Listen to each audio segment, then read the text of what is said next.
వచ్చి ముందు బీజేపీ ఇప్పుడు లోకల్ వాళ్ళే పనిచేయాల్సి వస్తుంది ఇక్కడ ఈ జాతీయ ఎన్నికలు. కాబట్టి సఫర్ అవుతుంది ఒక రకంగా చెప్పాలంటే.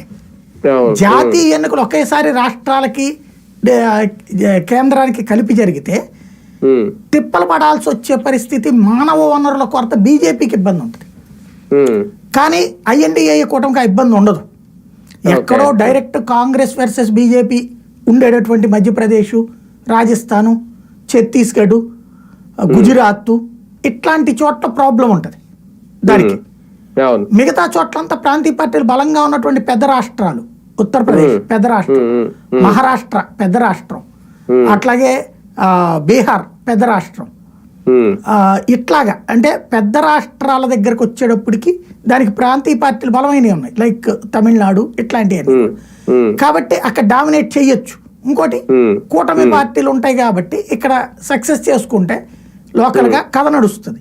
కానీ ధైర్యం చేయలేకపోతే అసమర్థ కూటమి కింద మిగిలిపోతుంది. ఎట్లాగూ బిల్లు ఆమోదం పొందడం ఖాయం. లోక్సభలో 2/3 ఈజీ, రాజ్యసభలో అవసరమైతే 2/3 ఏంటి, ఉన్నటువంటి సభ్యుల్లో 2/3 అంటే అదే ఓటు హాజరైన వాళ్ళలో అవసరమైతే వీళ్ళకి ఇబ్బంది పెడతారు అనుకున్నటువంటి వాళ్ళని పక్కకు పోమంటారు. అట్లాంటిది పోల్ మేనేజ్మెంట్ చేయడం దాన్ని ఏమంటారు అంటే ఫ్లోర్ మేనేజ్మెంట్ అంటారు. ఆ పనులు చేసి పెట్టడంలో దిట్ట అయినటువంటి సీఎం రమేష్ ఉన్నాడు.